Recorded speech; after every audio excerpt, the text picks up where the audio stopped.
Periodo gótico. Los monjes copiaban los textos antiguos y los distribuían a las iglesias. La tipografía era de formas pesadas y condensadas con una modulación vertical que se fue haciendo cada vez más corta y menos legible.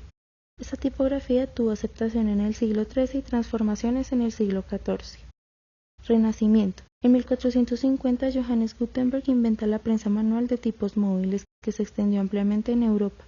En 1465 los impresores italianos crearon el primer tipo romano y más tarde, entre 1530 y 1550, Claude Garamond creó su propio tipo basado en las romanas venecianas. Periodo barroco. La riqueza de la época se traducía en colores brillantes y formas redondeadas. La época barroca fue un escalón intermedio en el camino hacia el clasicismo conocida como transición.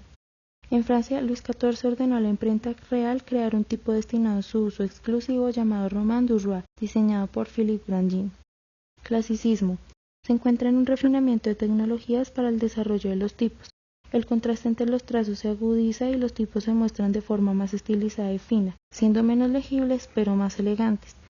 Se llega al final del desarrollo de la letra romana con sus variaciones en el contraste de sus trazos y disposición de sus ejes. Se presentan decoraciones sobrias donde son reemplazadas las letras iniciales ornamentales por letras grandes mayúsculas en textos. Historicismo. En 1860 el diseño se caracteriza por la adopción de formas pasadas, utilizando ornamentos y formas del gótico y el barroco.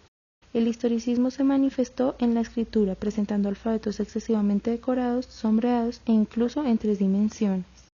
Movimiento Arts and Crafts. Iniciado por el artista y artesano William Morris, quien dio importancia a la tipografía, el papel, las ilustraciones, la impresión y la encuadernación. La tipografía se vuelve a la ornamentación de manuscritos creando diseños sobrecargados y compactos. Se da un uso moderno a tipos antiguos como Bembo, Baskerville y Fournier. Futurismo. Supuso una ruptura con las formas tradicionales. Los avances tecnológicos mitifican la máquina y la velocidad se convierte en su religión, buscando representarla en los tipos con arcos dinámicos y superestructuras. Se acude al fuerte contraste de formas, tamaños y el uso de líneas diagonales con el texto. Dadaísmo. Movimiento literario y plástico fundado en Zúrich, Suiza en 1915 como oposición a los valores sociales imperantes de la Primera Guerra. Se caracteriza por un fuerte dinamismo visual con contrastes marcados de tamaño, grosor y líneas interrumpidas. Expresionismo. Surgió en los últimos años del siglo XIX y los primeros del XX, como corriente artística que buscaba la expresión de sentimientos y emociones más que la representación de una realidad objetiva. El uso de alfabetos tenía un objetivo informativo y universal. Constructivismo. Se presenta en Europa en 1920. Se caracteriza por el uso de elementos geométricos, claridad técnica y colores puros, oponiéndose a las interpretaciones figurativas de la realidad. Se busca un funcionalismo elemental de la tipografía empleando alfabetos sans serif en trabajos tipográficos que se consideran rígidos y pesados.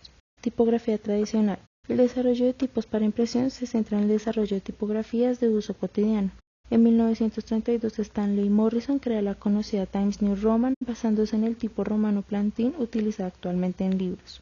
Estilo internacional. Entre los años 50 y 70 se tiene en cuenta la necesidad de comunicación internacional y el desarrollo de la fotografía. Se sustenta bajo 3 pilares. Primero, el empleo de una rejilla modular que da coherencia y estructura interna al diseño. Segundo, el uso de tipografías sans serif y disposición asimétrica de elementos del diseño. Tercero, la utilización de la fotografía en blanco y negro en vez de la ilustración. En la composición del diseño era importante la separación de líneas del texto compactas, letras sin remate y un espacio entre palabras uniforme. Existe una creciente demanda de tipografía sans serif, dando paso a la creación de 2 tipos de gran influencia, la helvética y la universe. Fotocomposición.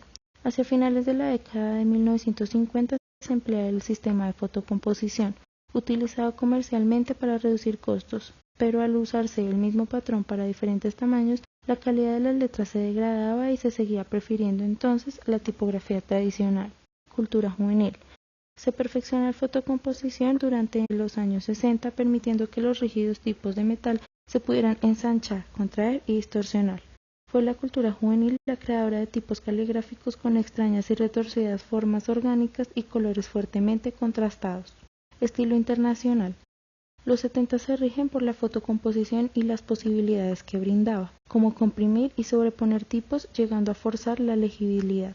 Wolfgang Weingart incentiva la utilización tipográfica que no partiera de la retícula y el ángulo recto, sino de la propia expresividad.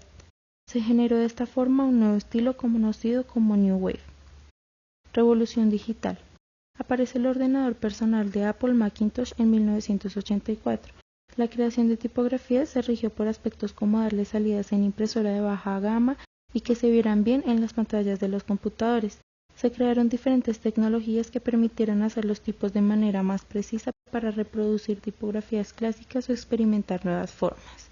Las compañías tipográficas tuvieron que adaptarse a los tiempos digitales.